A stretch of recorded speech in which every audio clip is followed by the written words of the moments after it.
जखमा अजून खूप ओल्यात, असं आपण बाहेर नाही नेऊ शकत त्यांना. पण ते त्यांच्या रिस्कवर घेऊन जायला तयार आहेत ना, मग तुम्ही का अडवताय त्यांना? प्लीज ती फाईल द्या इकडे. डॉक्टर प्लीज, तुम्ही डिस्चार्जची तयारी करा, स्ट्रेचर घेऊन या. जा.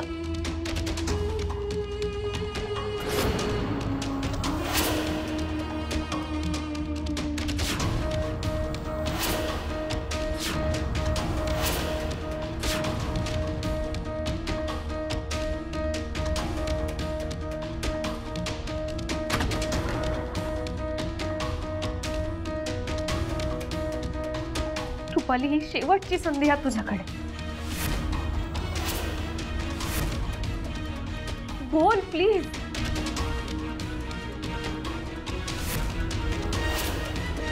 चला चला आपण घरी जाऊया. चला पटकन आवरायला घ्या.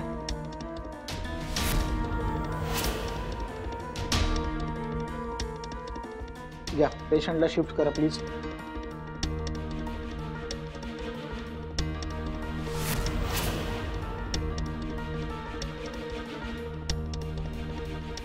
थांबा.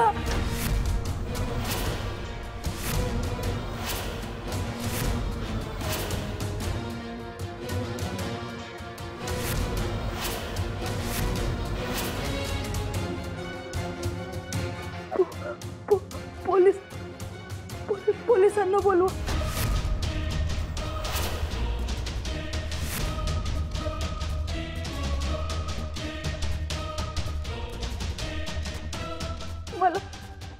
मला तक्रार करायची.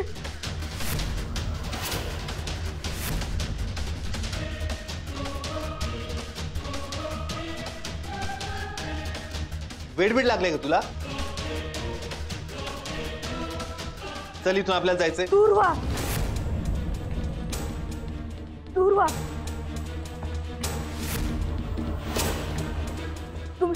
तुम्ही जवळ येऊ नका.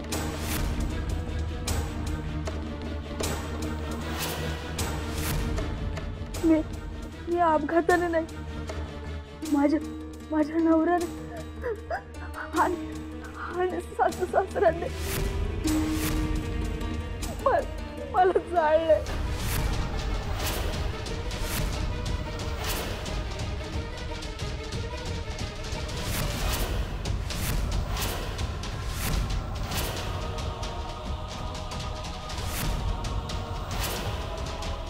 अगर रुपाली काय बोलतेस हे? हा, त्या डॉक्टरच्या सांगण्यावरून बोलतेस का? तुला बरं वाटत नाही म्हणून बोलत असशील ना असं? काही टेन्शन घेऊ नको, आपण घरी जाऊयात ना, सगळं ठीक होईल ना तिथे. पास हा, तुझी सगळी नाटकं सगळ्यांसमोर इली आहेत. आता जेलमध्ये जायची तयारी करायची. अरे बापरे, आता इथून पळ काढण्याशिवाय दुसरा पर्याय नाहीये. दोघांना काय चाललंय सगळं? हिरा, रुपालीने सगळ्यांसमोर कबुली दिली. अपघात नाही, घातपात होता. तिच्या नवऱ्याने आणि सासू सासऱ्याने तिका मिळून चाळायचा प्रयत्न केला आणि आता सगळ्यांसमोर सत्य येईल आहे म्हटलं ती हे पळ काढत होते. हरामखोर, तुला हॉस्पिटलमध्ये आणायच्या आधीच फेकून द्यायला पाहिजे होतं. इथं आणायलाच नव्हतं पाहिजे.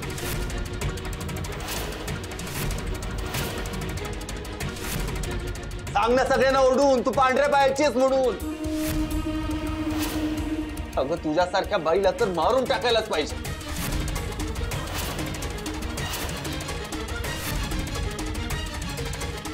एक लक्षात ठेव, मी तुला सोडणार नाही.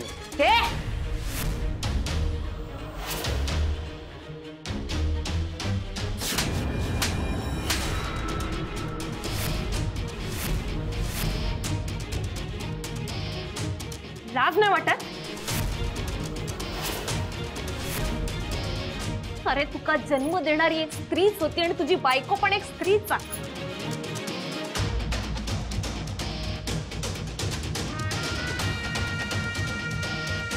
जन्म देण्याचा वरदान त्यांकाच असता,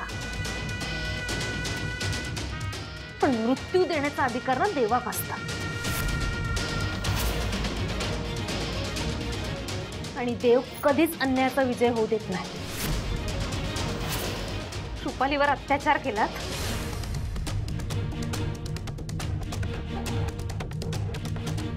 आणि तुम्ही स्वतः एक बाई आहात ना.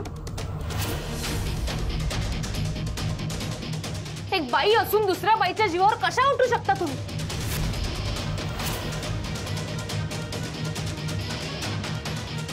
अहो, स्वतःच्या मुलात 2 कानाखाली देऊन त्याला सरळ करायचं सोडून तुम्ही त्यालाच पूस लावली.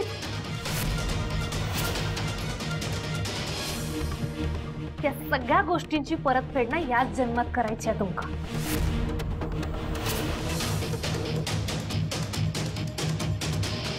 रुपालीक दिलेल्या वेदनांची परतफेड थय जेलमध्ये.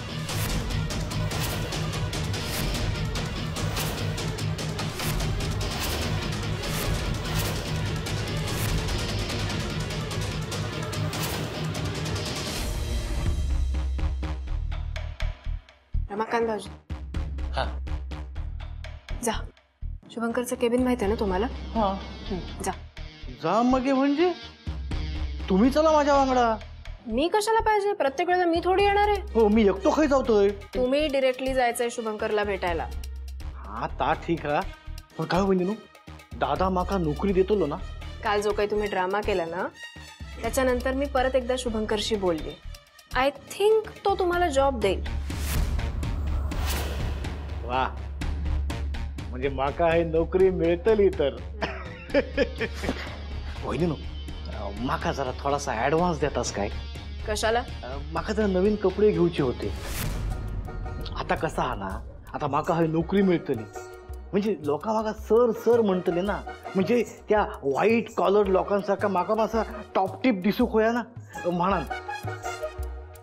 तुमका काय वाटतं की दादा माका नेमकी खयची नोकरी देतलो? तुमचं शिक्षण आणि तुमची पात्रता हे बघून मला असं वाटतं तुम्हाला व्हाईट कॉलर सफाई कामगाराची नोकरी मिळेल. हो वहिनीनो, या असा काय असला ना तर मी आत्ताच हैसून निघून जातोय. मी हे काय झाडू बिडू मारूचं काम करूच नाही. मी रमाकांत भाऊजी,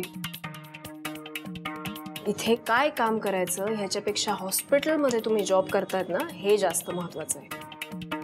रमाकांत भाऊजी, अहो त्या निमित्ताने तुम्हाला सगळ्या वॉर्डमध्ये जाता येईल, त्या बयोवर लक्ष ठेवता येईल. हा, पण लगेच स्वतःचे रंग दाखवायला जाऊ नका. अंगाशी येईल उगाच. आणि ह्या सगळ्या कामात तुम्हाला पोटे मदत करतील. मोठे बिटे, पण त्या बयोपासून जरा सावध राहा. एकतर ती आधीच आपल्या मागे लागली. त्या बयोचं तुम्ही टेन्शनच सोडाव. 2 दिवसात नाही तिची गेम वाजवली नाही, नाव नाही सांगणार रमाकांत शेठ. एक तर तुम्ही हळू बोला पहिली गोष्ट तर. हा, हॉस्पिटल हा नाही विसरलंय मी. आणि तेच करायचं नाही. आता काय सांगते मी, तुम्ही उगाच काहीतरी कराल, अंगाशी येईल आणि पोलीस पकडून देतील तुम्हाला परत. पोलीस?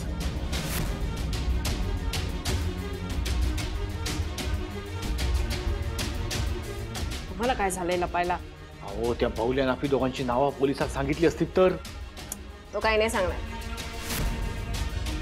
मला एक कळत नाहीये, हॉस्पिटलमध्ये पोलीस कशाला आले?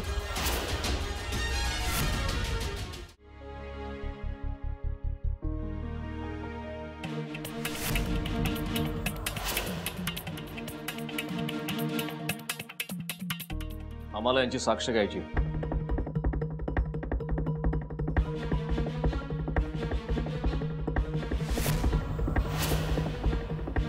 यांचे सासू सासरे आणि नवऱ्याच्या विरोधात.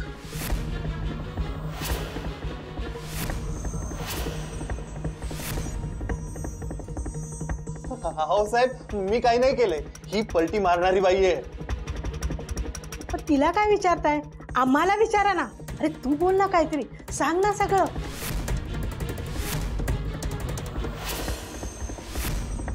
हो अहो साहेब, खरंच मी काही नाही केलंय. अहो मी कसं काय करेन? मी नवरा आहे तिचा, मी कसं करेन?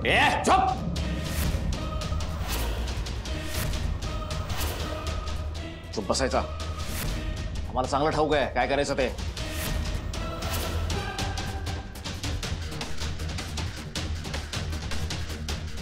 तिची साक्ष झाली ना ती बरोबर वाटणीवर आण तुला पोलीस स्टेशनला.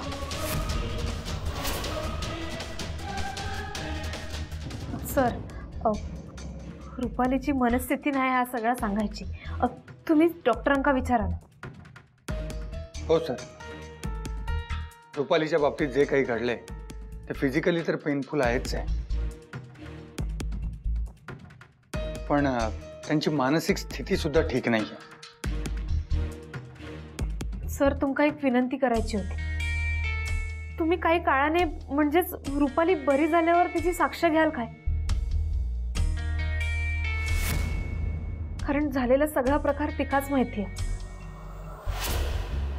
आणि तिच्यासोबत झालेल्या या जीव घेणं प्रकारामुळे ना तिच्या मनात खूप भीती भरली आहे. ती हळूहळू होईल बरी. ठीक आहे, आम्ही काही दिवसांनी येऊ. आणि कसं आहे, त्यांची मानसिक स्थिती ठीक नसताना त्यांची साक्ष घेणं आम्हाला पटत नाही, म्हणजे ते आमच्या नियमात बसत नाही. Thank you sir. सर, पण आपल्या कायद्यात जितकी कठोरातली कठोर शिक्षा असेल ना ती या तिघांका द्या.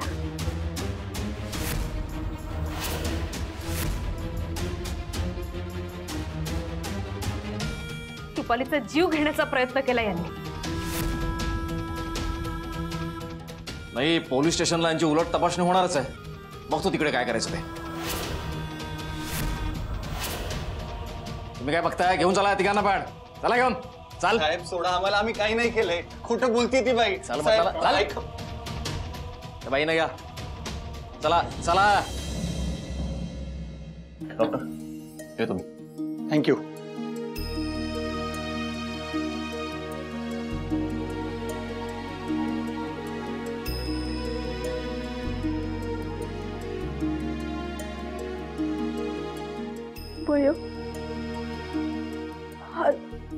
आज मी तुमच्यामुळे वाचले.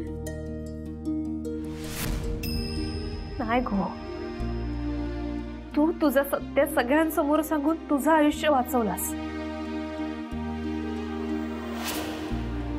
तुझ्या नवऱ्याचा, सासू सासऱ्यांचा खरा रूप सगळ्यांका सांगून खूप मोठं धाडस दाखवलास. तुम्ही होतात म्हणून शक्य झालं. आम्ही फक्त निमित्त आहोत. जे काय केलेस ते तूच केलेस, सहनही आणि साहसही. बघितलास, जितका अन्याय आपण सहन करत जातो ना तितकाच अशी माणसं आपल्यावर अजून अन्याय करतात. त्यामुळे अन्यायाला वेळेवर वाचा फोडलेली बरी. अजूनही समाजात हुंडाबळीची प्रथा चालूच आहे.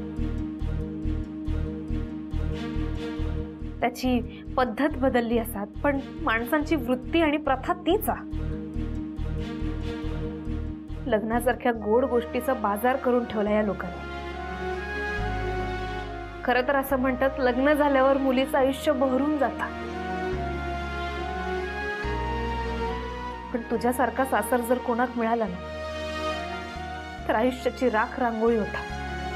फक्त वेदना मिळतात, फक्त यातना मिळतात. आणि मग या यातना काही बायका लोक काय म्हणतील म्हणून सहन करत राहतात.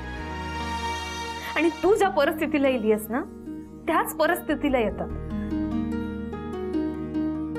वाईट या गोष्टीचं वाटतं की अजूनही या सगळ्या घडतात. रुपाली, आज तू फक्त तुझं आयुष्य नाही वाचवलास, तुझ्यासारख्या कित्येक जणींवर होणाऱ्या अन्यायाविरोधात वाचा फोडलीस. बरोबर बोलतीये बाई. तुझ्याकडे बघून 4 मुली अजून उभ्या राहतील.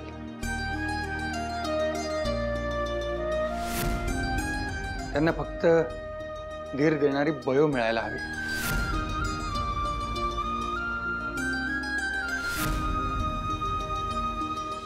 बयो, बाळा, आज तू एक डॉक्टर असण्याबरोबरच एक चांगला माणूस आणि सुजाण नागरिक असणं किती महत्वाचं आहे हे दाखवून दिलंस. एक डॉक्टर म्हणून, तुझा बाबा म्हणून मला आणि या हॉस्पिटलला तुझा खूप अभिमान आहे. बाबा, तुम्ही आणि आईन ज्या लहानपणापासून शिकवलंय ना तसाच मी वागले. ज्या काय मी केलं त्यात सगळं तुमच्यामुळे. शाबास.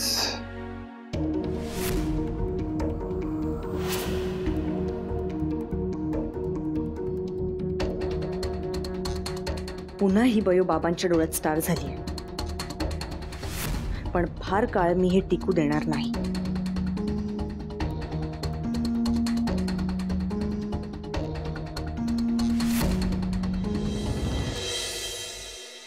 दादा, माका जेवढी जमली तेवढी मी कागदपत्र घेऊन येलंय माझी. आता काय माझ्याकडे तुझ्यासारखं डॉक्टरचा कागद काय मेडला बिडला तसला काय नाही हा. पण जा काय माका सापडला तर आम्ही घेऊन येलंय. बरोबर होत ना सगळी कागदपत्र? बरोबर आहे. तू खरंच 12वी नापास आहेस? आता तुझ्यापासून काही लपलाय काय दादा? तेव्हा ना माका शिक्षणाची काय आवडच नव्हती रे. म्हणजे अभ्यास काय माका जमलाच नाही.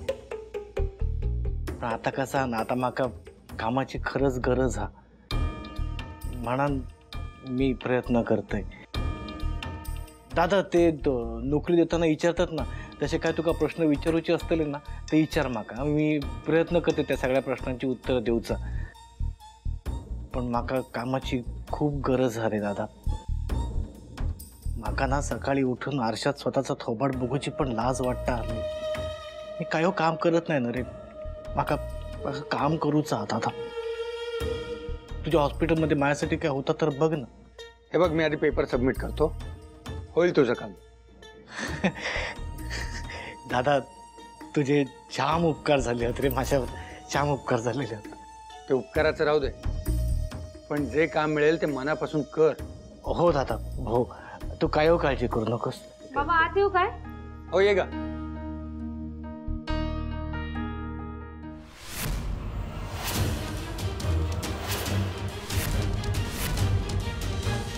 रमाकांत काका हय काय करतात? त्यांना खरंच हॉस्पिटलमध्ये काम नाही ना दिला बाबांनी? मी तुला सांगते, हे सगळं ना नाटक आहे, कळलं ना? मुद्दाम करते. माझ्या पेशंट्सना ट्रीट काय करते, त्यांच्याशी प्रेमाने बोलते काय, त्यांना गिफ्ट्स काय देते. तिचा हा जो डाव आहे ना तो मला बरोबर माहिती आहे. तिला बाबांसमोर हेच प्रूफ करायचं आहे की बघा बघा, इरा पेशंट्सना हँडल करू शकत नाही हां, आणि स्वतः मस्तपैकी माझ्या पेशंट्सना हँडल करते. तिला हेच बाबासमोर प्रूफ करायचंय. चोर कुठली चोर आहे, एक नंबर ती चोर आहे.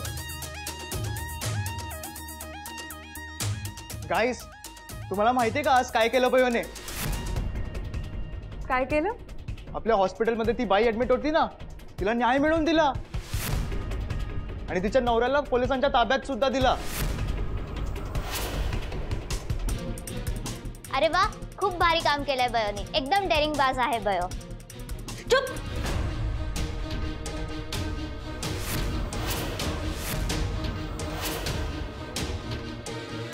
त्या मुलीचा विषय नाही काढायचा माझ्यासमोर.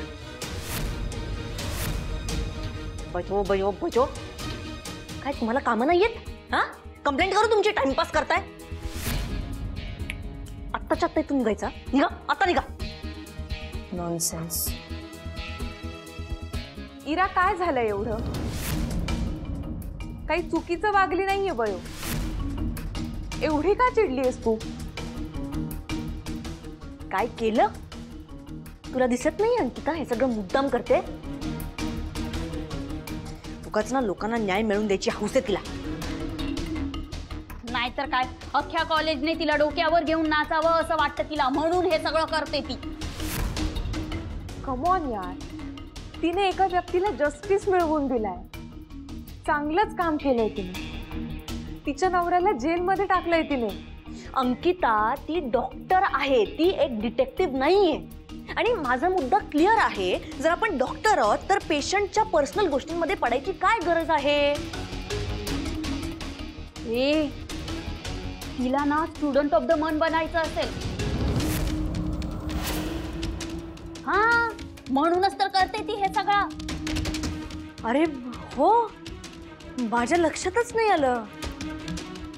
अच्छा, तर हा प्लॅन आहे. बरोबर, स्टुडंट ऑफ द मंथ झाली की तिला कॅम्पची लीडरशिप मिळेल. पण मी हे होऊ देणार नाही, कळलं? आता काहीही झालं ना तरी कॅम्पची लीडरशिप मीच मिळवणार.